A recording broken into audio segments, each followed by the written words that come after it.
I can hardly focus, can you poke it out for me? Know what I mean in those jeans. Ooh, what's going on, people? It's your boy GMG here, back with another video, and this is kind of huge for me, and I think it'll be very important to you guys who are still fans of Call of Duty, if that is true, you know what I'm saying? But anyways, I just finished watching the quick little live stream that PlayStation had with two guys part of Infinity Ward. They were asking questions about the game, so I'm gonna just flat out say it. You're gonna hear this audio right now. We want this to feel like a gritty, boots on the ground, authentic military experience. And that's right. So they're basically keeping it boots on the ground warfare. Still some questions about that little thrust jump because they do mention that in the game. But everything for the most part is boots on the ground as soon as you get into the battle. So I was actually hyped to hear that. I think as far as the campaign, I have played Call of Duty campaigns before. And they always put you in you always play as a person who is not important.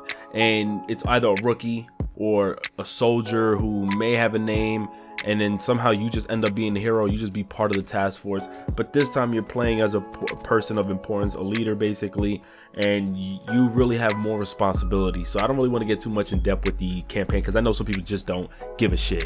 But yeah, there's also choices to be made in the game. You also get to travel into particular locations using the warship that you get from Lieutenant Reyes. It is basically also your hub. So they wanted to bring it back old school. From what these guys were saying, it is nothing sci-fi. So for everybody who thinks it's sci-fi just because of the outer space, it's nothing sci-fi. So I'm gonna just explain a little bit of what the whole space and the earth thing is. They wanted to make this game more of a realistic future warfare. So not into the future where people can fly and you have people fucking thrust packs and all this crazy shit like Advanced Warfare and just like basically Black Ops 3, but they're bringing it back to where how it would be literally in the future. You know, it'll still be basic warfare with ballistics, which they did confirm. We are having ballistic warfare with regular guns that we know of, that we are familiar with, which was, I was hyped. So basically they kind of confirmed the M4 and they kind of confirmed the M16 because those were two guns they used as examples, and they're saying it's just going to be more in advance. Like they're going to have enhancements for these guns. They're going to be guns that we are familiar with, that we know of. We're going to use it along with the boots on the ground mechanics, along with some new mechanics in the game, and it's basically, it's going to be in the future. But they based it around resources, which makes a lot of sense. They're saying, listen, we're in war with oil and everything, right? Well, in the future, if there ever comes a time where people decide to go to outer space to take fuel, there might be a war on that. So he said this is what we're basing it on, and that's huge and that's important because they're saying it has nothing to do with this whole futuristic approach, but more like a realistic approach into the future. So yeah, people will fly into space and try to fight for the fuel that's left for Earth, and there may be some threats going on along the way, and I found that really interesting. We may be flying into space, but it's more of an objective, and as soon as we get there, we land on Earth, or we land on one of the planets or whatnot. The gear that we have will allow us to move around. Therefore, when we get to a place, it'll be easier to get around and to attack enemies or whatnot. Same thing with the multiplayer. Now, as far as the multiplayer, if I'm not mistaken, I could be wrong because they were kind of lagging on my end, but I think he said the maps will play a huge part even for multiplayer. Whereas if you're playing on a specific planet and you're in the cover system, if the sun might be near you, it may affect you as you're trying to kill an enemy. So I don't know if that's in the single player or the multiplayer. That would be super dope if that's part of the multiplayer, but we know, even though it sounds crazy, it could be something real simple in the multiplayer, whereas, you know, you're shooting an enemy, but if you don't cover, because they're saying that the planets constantly spin, the planets are constantly moving, day and night cycle within the solar system, in the maps that will be put into space when we play, that if we are actually going up against anything or someone or something and we are hit by the sun, we may get burned or we may die or something like that. So I think that was definitely cool. A little bit of dynamic in that approach, because remember, Ghost's dynamic approach was kind of trash with the tree falling on the bridge. Like, that shit was whack. But I found that approach to be definitely a pretty dope approach, and I hope it works right. Hope it ain't something that's just really basic with it, like the planet just spins and every time the sun hits you, if you get caught in it, then you're done. Then I'm gonna be like, whatever. But the way they explained it, it really did sound kind of dope to me, where the map will play out and it'll be constantly moving. Whatever you destroy. If the sun is near it, then you got to be careful now because it may reflect off of you, and if it hits you, you being a human, you're done. They also confirmed this type of tactical weapon like a spider bot which seeks enemies, and I think that's definitely cool that they're gonna have there. Hopefully it's not something futuristic, even though they did say again over and over it has nothing to do with futuristic warfare. They also took information, and this is something that Call of Duty done for years, where a lot of their war gameplay and stuff like that has been given or was told by actual Marines or sergeants or chiefs or people part of the military. So this is what they did again, and they went and spoke with people of higher power in the military and were given information which they were like, this can really happen.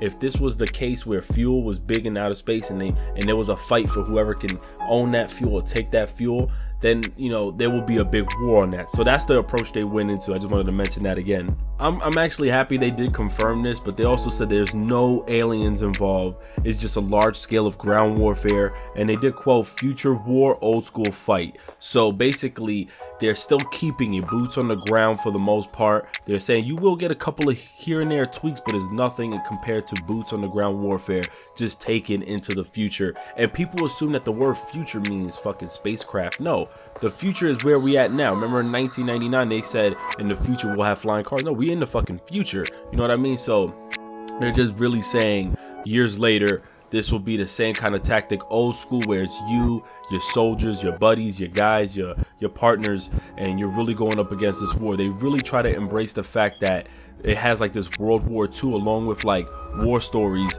inspiration, the togetherness and the fact of everyone being brothers, whether you know brothers and sisters, but the fact that everybody was together and they fought for what they believed, and they really try to embrace that. So I was like, you know what, I can appreciate the fact that they're giving us this information right now, and you know, just the stuff that they were talking about. They also spoke about the aircraft and vehicular warfare, basically, in the sense they mentioned the 0G, and I have no problem with us being allowed to get into a vehicle, whether if it's a ground vehicle or if it's a vehicle that is aircraft. And the reason being is that I enjoyed World at War with tanks, and I have no problem. So being that we get to really control, and I heard there's no loading screens from going from planet Earth over to space, which is definitely dope. You get into the spacecraft, to the aircraft, and you can also customize it too, and you get to have your fights in space. All this, you know, is something that they try to really push and say that these are things that can really happen. They don't have lasers, it's all ballistic warfare, but they're saying these are the type of things that, you know, the military would prepare for if this were to happen. It's not something sci-fi where they're gonna have laser treatments and all this other extra energy on weapons hitting you. But I thought it was interesting for them to even mention that. They also mentioned that the warfare will remain on our solar system, especially planet Earth. We will have maps in the solar system or on different planets, but for the most part, everything is really Earth-based. I mentioned it before, there's a warship and you can use it as a hub. You return to it after each campaign mission, sort of like Black Ops 3. They have like their little hubs and stuff like that. You can take the ship to different locations. It also helps you set up different loadouts. But as far as everything else goes, that's most of the information I got. So we got some confirmation on some stuff. I feel more comfortable. I feel a little bit more relief about the type of style and gameplay it might be. And to be real honest with you, if this game has a majority of boots on the ground and the map displays aren't as exotic and too chaotic at the same time, along with decent streaks and whatnot, I can see myself spending some time on the multiplayer. The single player is a whole different story. Not too big anymore on Call of Duty stories, but it seemed interesting, and I can appreciate once again them sharing off this information. So for those who actually give a damn, that's why I made this video. But let me know what you guys think in the comments below about what I just said, what I spoke about, and if you hear any other news, let your brother know. But it's your boy 3MG. I'm out of here. We out. Peace.